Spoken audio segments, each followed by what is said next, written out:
My sister told me I wasn't invited to her baby shower because we don't need your negativity.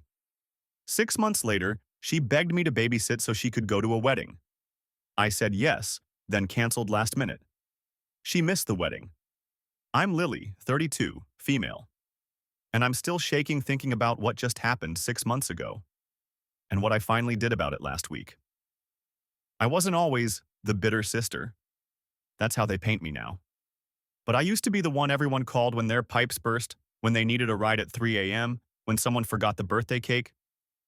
I was the glue, and I wore that like a badge until it broke me. My sister, Julia, 34, is pregnant with her first kid. She's the golden one, always has been. Grew up with trophies, straight A's, the whole cheerleader to real estate agent pipeline. Our mom used to call her my little miracle.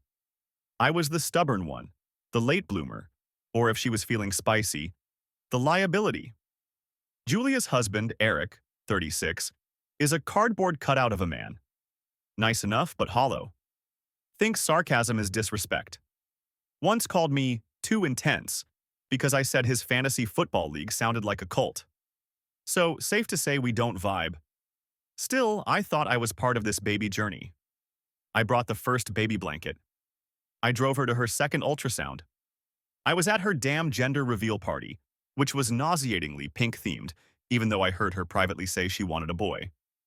I even kept my mouth shut when she said, "No epidural, I want to experience it fully." Good for you, Julia. I hope your spine disagrees. Then came the baby shower. I'd already helped plan half of it, picked out a bakery, designed the invites. I even made her a custom diaper cake with tiny embroidered onesies. But 1 week before the shower, she called me while I was at work. Her voice was weird, clipped. "Hey, just wanted to let you know, you don't need to come Sunday." I thought she meant the planning session. I laughed. "Why? You scared I'll outshine the punch again?" "No," she said flat. "I mean, you're not invited to the shower." I blinked. "Come again?" There was a long pause. "We just feel like you bring a certain negativity, and I really need positive energy around me right now." Positivity. That's what she called honesty now. The silence stretched so long it felt like it cracked open something in me. "Oh," I finally said. "Well, I hope all the positive vibes help with the childbirth tearing your vagina in half." I hung up. I cried in the parking lot for 23 minutes. Not because I wasn't invited, but because for the first time, I realized I was never really part of it. I was the utility sister, the one who gets cut when she becomes inconvenient. The baby was born 3 months later. I didn't visit. Not out of spite. I was just done auditioning for a role I was never going to be cast in. Until 6 months later, Julia came crawling. She needed a babysitter. Because her perfect support system couldn't handle a toddler while she went to a wedding. And like a damn fool, I said yes. But I had a plan. The thing about Julia is, she doesn't ask for help, she delegates. The text wasn't, "Hey, can you do me a huge favor?" It was, "You're babysitting Saturday, 10 a.m. to midnight. Bring snacks for yourself." Not a question, not even a please. I stared at my phone, thumb hovering. Every cell in my body screamed, "Say no." But then, I thought about her face when she told me I wasn't invited to her baby shower because of my negativity. If I said no right away, she'd get to be the martyr. See? Lily's so bitter she won't even help her niece. No, I wanted her to think she'd won. I wanted her to relax, get comfortable, and rely on me completely. So I typed back, "Sure, send me the details." Her reply was a string of hearts and "knew I could count on you," like we were best friends again. In the week leading up to Saturday, I played the part. Asked about the baby's bedtime routine, allergies, favorite snacks. She was giddy, unloading every instruction like she was training me to handle a royal heir. And she would not shut up about the wedding. It was at some fancy vineyard 2 hours away. "Eric and I haven't had a real night out since the baby," she kept saying. "We need this." I could practically hear the champagne glasses clinking in her head. Then, the night before, she called just to check in. And, somehow, steered the conversation into my attitude again. You know, Lil, if you could just be more positive, you'd be included in things more often. People like happy energy, not all the doom and gloom. I bit my tongue so hard I tasted blood. The audacity of this woman, calling me to remind me why she'd excluded me while I was literally agreeing to take care of her child for free so she could party. Don't worry, I said sweetly. You'll have the happiest day ever. That night, I set my alarm for 6 a.m., not because I needed to get ready, but because I wanted time to think.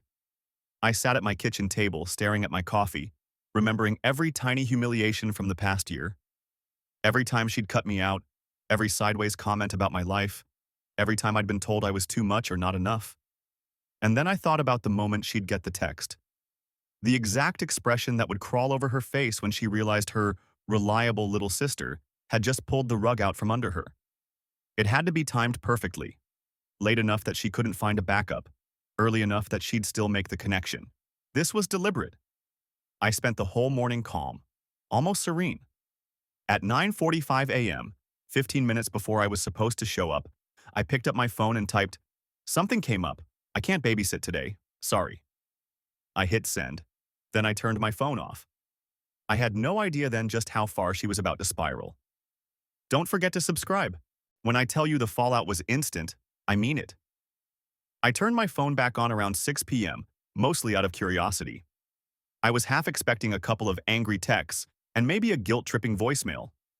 Instead, I had 47 missed calls, 31 texts, and 3 separate Facebook Messenger rants from Julia, Eric, and our mother. Julia's first text was almost comical in how quickly it escalated. "Wait, what do you mean you can't come?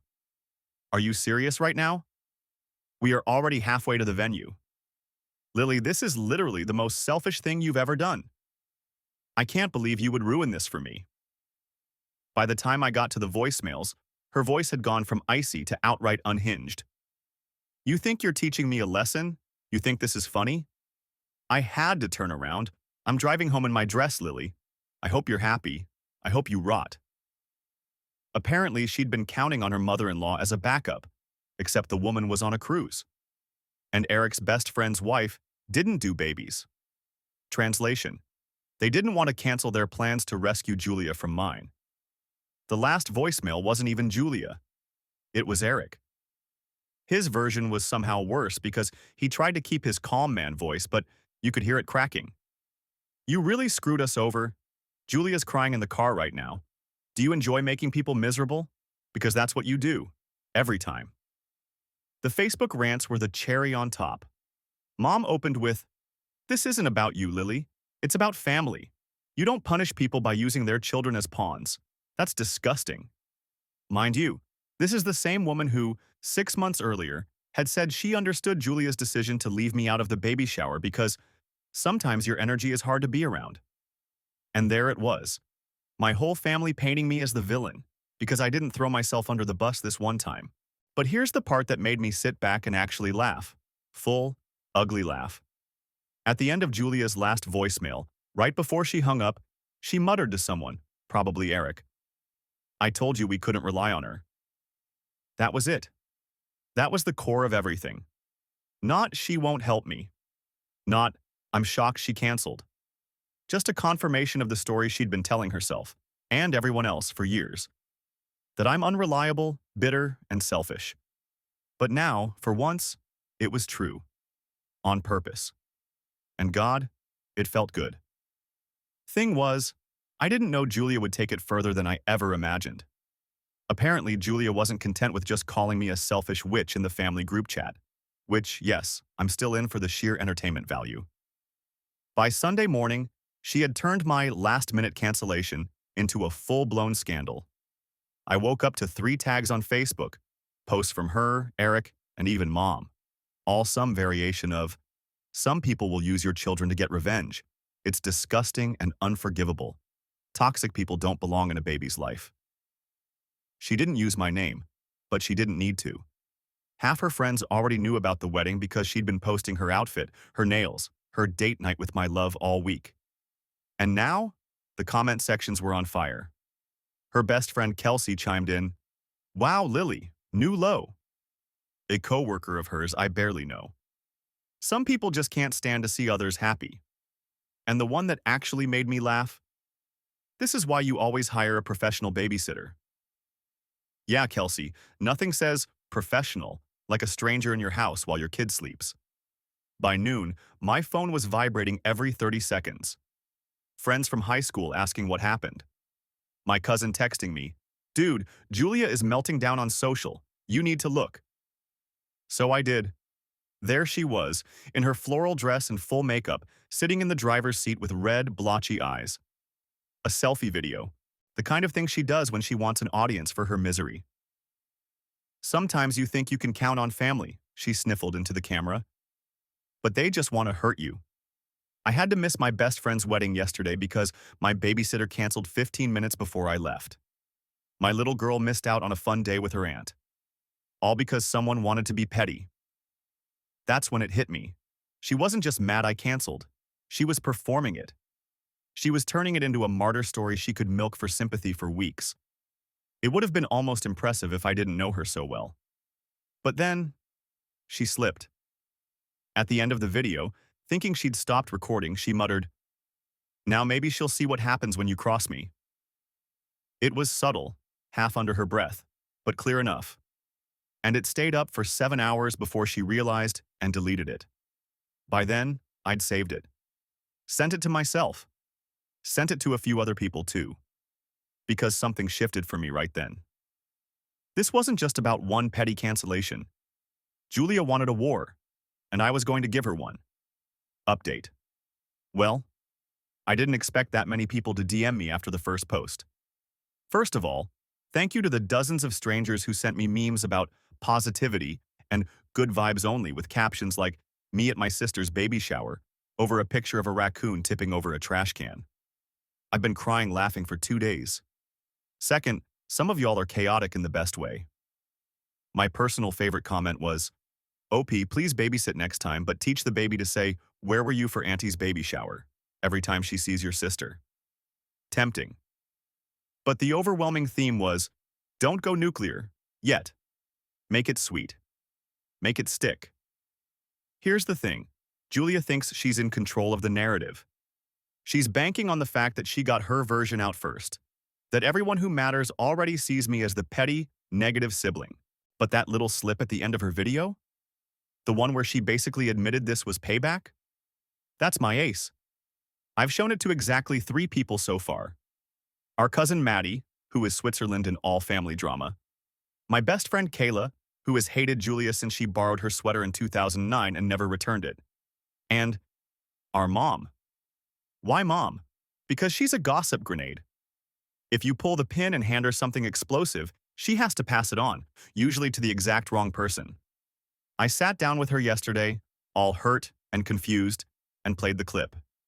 She tried to keep a straight face, but her eyebrows went up so fast they nearly launched off her forehead.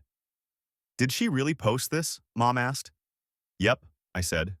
7 hours. Everyone saw it. I didn't tell her what I planned to do with it.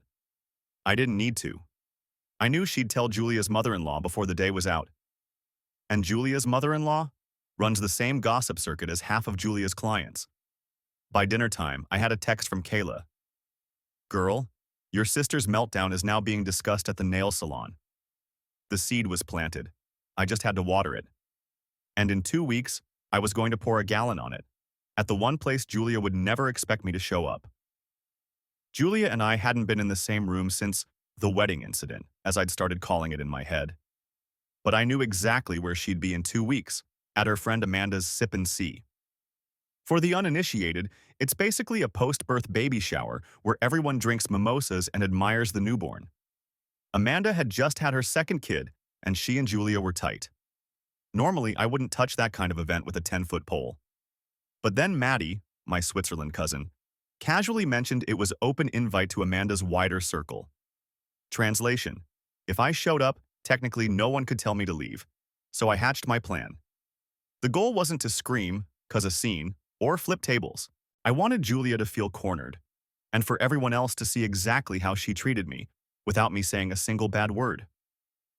I dug out the diaper cake I'd made for her shower, the one I'd never gotten to give her, and rebuilt it with fresh supplies. Added a handwritten tag that said, "Because even negative aunts love their nieces." Petty? Absolutely. But subtle enough to pass as sweetness.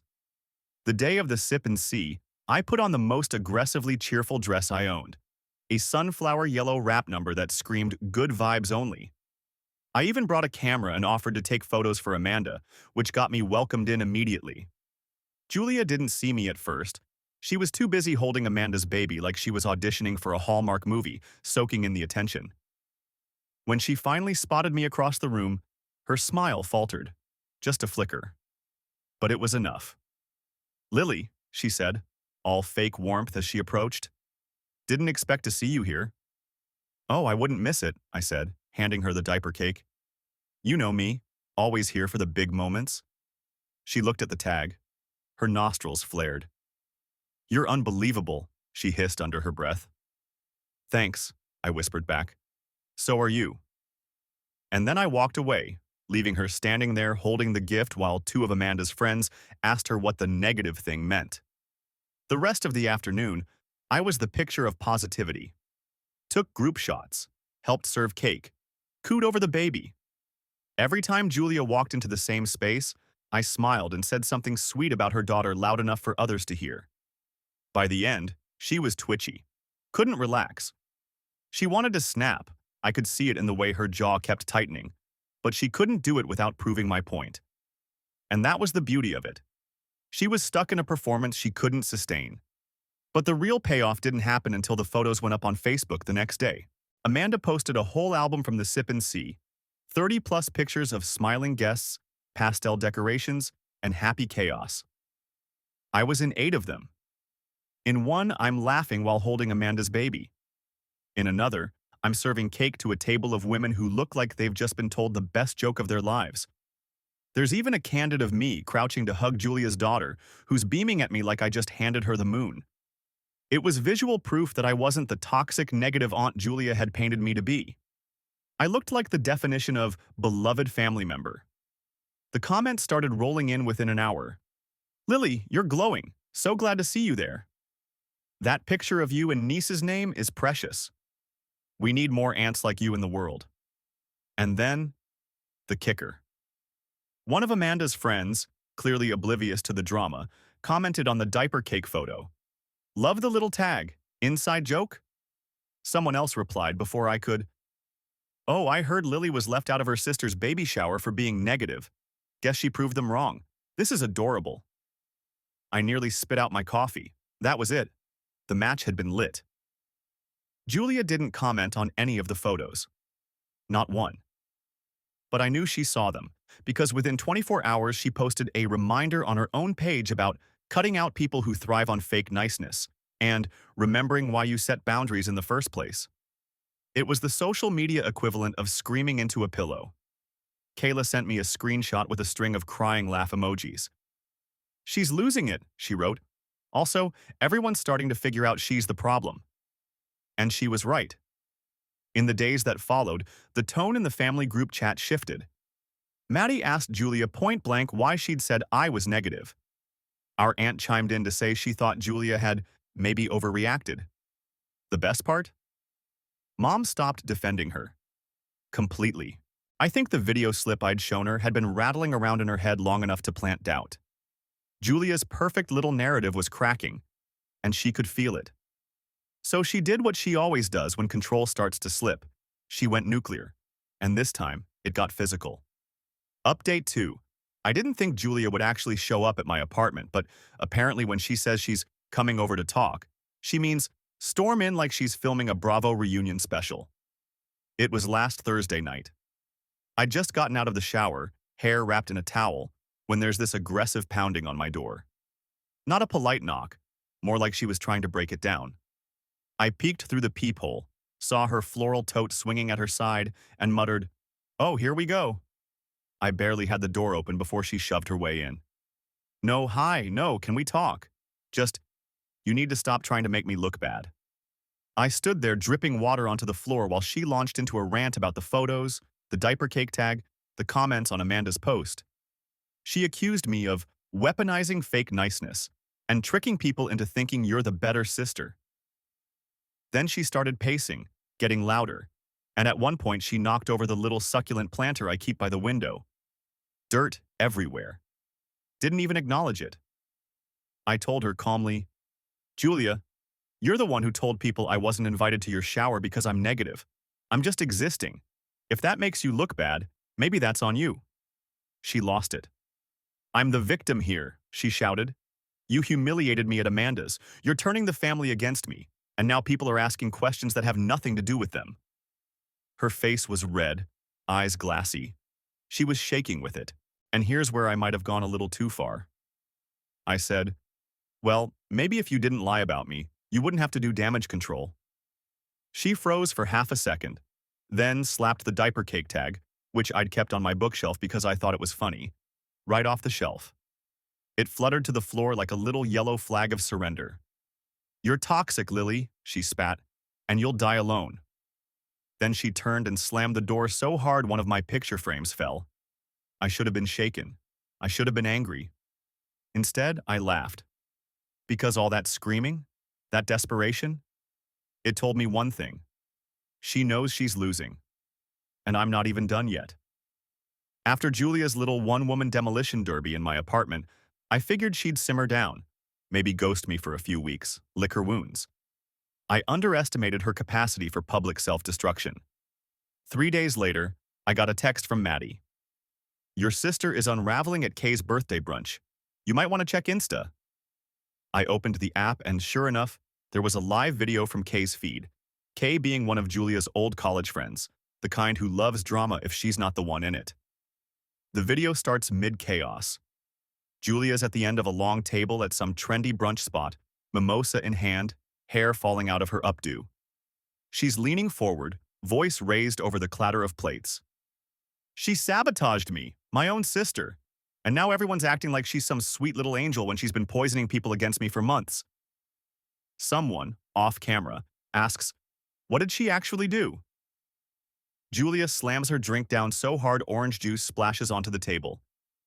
She canceled on babysitting so I missed my best friend's wedding, then showed up at a party with some snarky gift to make me look bad.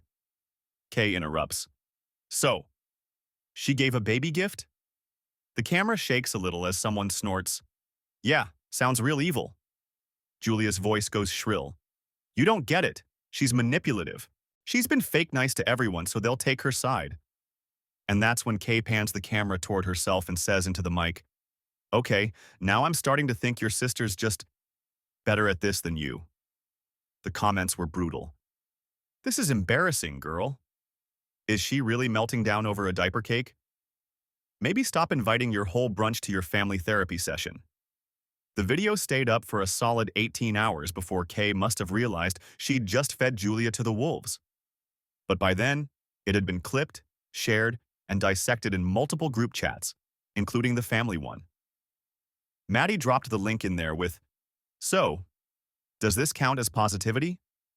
Mom didn't reply. Eric sent a single, sad thumbs-up emoji. Julia? She left the chat entirely. I thought that might be the end of it, that she'd go quiet, retreat, try to rebuild her image. But the next day, I found out she'd decided to set the record straight. And she chose the most public way possible. She was going to use the baby to do it. I found out from Kayla, because of course she still follows Julia for entertainment purposes, that my sister had announced a fun little Q&A on her Instagram stories. Except it wasn't fun, and it wasn't little. The very first question she answered was obviously planted. Q. Why don't we ever see your sister with your daughter? A. Because some people are too toxic to be around children. I've learned to protect my peace and my babies. She said it while holding her daughter on her hip, kissing the top of her head for the camera like she was filming an adoption PSA. My blood boiled. She was using that little girl as a prop to paint me as a danger. Not negative, not petty, toxic. And here's the thing about Julia. She forgets I have receipts. I still had the video clip of her at the end of the car ride after the wedding, muttering, now maybe she'll see what happens when you cross me. I still had screenshots of her texts from before the baby shower, asking me to help plan it. I had proof that she didn't cut me out for safety. She did it for sport. I'd never wanted to drag my niece into this mess, but Julia made that choice for both of us. So, I posted. Not on my feed? No. I put together a little compilation on TikTok. Cute, cheerful background music. Started with a photo of the diaper cake. Then, a few happy shots from the sip and see. Then, her video slip about what happens when you cross me. Caption. When your sister says you're too negative for her baby shower, then uses your babysitting to hold you hostage for a wedding, then calls you toxic. Good vibes only.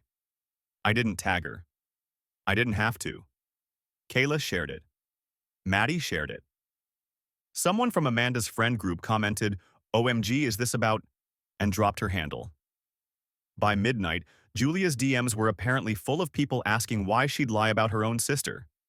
She texted me at 1:13 a.m. "Take it down. This isn't funny. You're ruining my life." I stared at it for a good minute before replying, "You started it. I'm just showing the whole picture." Then I blocked her. I don't know what the next family holiday will look like, or if there will even be one. But for the first time in a long time, I'm not bracing for the next hit. She wanted everyone to see me as the villain. Turns out, all I had to do was let her talk long enough, and she played the part herself.